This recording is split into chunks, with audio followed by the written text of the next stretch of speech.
We're here today with Francis Ailey from Fourth Corner Exchange in Bellingham, Washington, and he's going to talk with us about community currency. Hi, Francis. Hi there. I'm curious, how did Fourth Corner Exchange get started? Fourth Corner Exchange was founded in Bellingham in 2002. Basically, a bunch of friends and myself got together and we started discussing the possibility of starting a community currency. I've got a long history of working in the area of monetary reform, and I founded a successful local currency back in London, England. So we discussed this for about 2 years, and we opened a group in 4 and started trading in January 2004. And it's kind of grown and evolved and spun out from there. Well, it's 2008, near the end. How many members are there now? We have over 700 members who are actively participating in the community currency, and we're expanding, we're growing fast. And they're mainly in the state of Washington? Almost exclusively. We do have a couple of people in California, Ohio, one in Massachusetts. It looks like we're going to pick up some people in Florida. We've actually got a few people who are talking about joining back in Europe, but that's still speculation at the moment. Well, I'm familiar with local currency that circulates in a community, but what do you mean by community currency if it's spread all over like that? How does that work? That's interesting. We talked about setting up just a small-scale local currency in Bellingham, and originally that's what we planned, and that's what our intention was.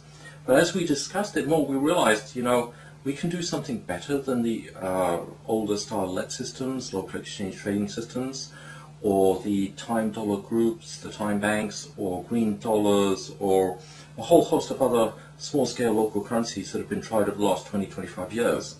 And I'd already done that back in the UK. So we started this interesting conversation about, well, if we don't do that, what will we do? And it became really interesting because several of the members in the group educated themselves about monetary reform, and we ended up deciding to actually tackle the problem really at its root cause. Bank-issued money is dysfunctional, and it creates a dysfunctional economic system as a result. So we thought, hey, let's fix the problem at source. Let's create a people-centered and oriented economic system and build a monetary system that actually serves the needs of the people directly. So that's how we designed our currency, which we're calling a life dollar. Amusingly, as opposed to a death dollar, it comes from the bank.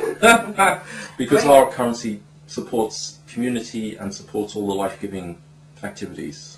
So people can move around from city to city and spend life dollars. Indeed. That's a good thing. I'm wondering, too, how many people have you talked to who've experienced a change in their relationship with money as a result of moving into a different economic system that helps them circulate wealth among them rather than just, give it back in the form of interest payments? Indeed. Literally hundreds over the last 4 years.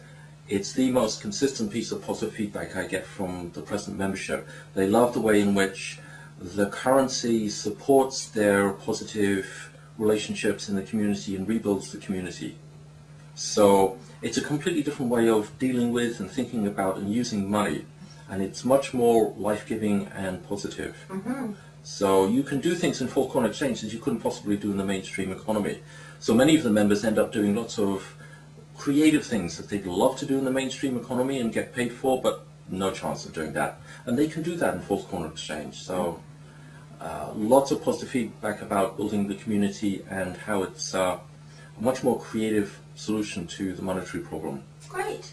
Tell me a little bit about the nuts and bolts. How does a person join, and then what does it look like when they start exchanging? To join, you need to attend a new member meeting. We like to meet people. We like to introduce them personally in some kind of way. That may be through an existing member. You don't have to attend a meeting before you actually sign up.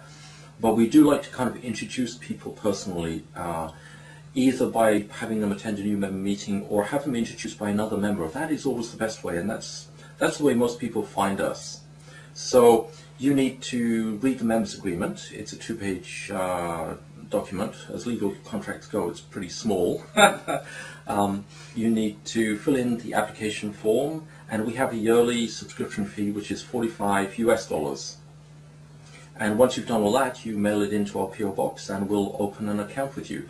Your account, we used to give accounts that started at $0 and you could earn and spend from the account.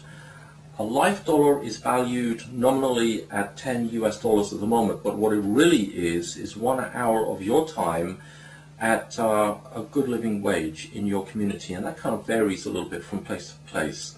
So there are some geographical variations, but we like to promote it as an hour of your time at a decent living wage. Not quite minimum wage. I don't like describing it as minimum wage. Something reasonable. And once you're signed up, you can then put the offered listings of what you're offering to the membership up on the database. The whole thing is online. To do a trade with another member, you look up the things that are on offer, decide what you'd like to buy, phone the person, do a deal, agree a number of live dollars, or you can exchange live dollars and part cash and do the exchange and then pay them. And you do that online. So it's fairly simple once you get into it. I also like the fact that you could post listings of things that you wanted as well, which is kind of like having a little fishing line into the community, you know. It's a real neat boon, I think. Because I've seen systems where you say what's offered, but there was never any place to say what you'd like. I think that's a really neat addition. What do you have planned for the future? How might things change or develop? What do you think? Well, currently we're expanding and growing. From the 12 original members back in 2004, we've grown to over 700 people, and we're getting requests for membership from all over the world, in fact, now. So what we're doing is we're in the process of designing a training for someone to become a community coordinator, which is basically that person agrees to undertake the responsibility of signing people up in their community. And signing people up means educating them a little bit, introducing them to fourth corner exchange, and showing them how a cooperative monetary system works as opposed to a competitive monetary system. And so we're training community coordinators now, about 8 or 9, I think there's 10 people being trained for that, and it's working quite well. So we could actually spread right across the globe if people want to take it that far.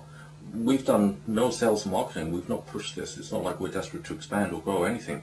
People love the system, they love using it, they love getting involved, and it's growing of its own accord. I noticed too on the website that there's lots of places where you can give feedback about an exchange, and I felt really confident when I was going to go stay in Bellingham that Suzanne had 96 exchanges in her background and they were 100% positive.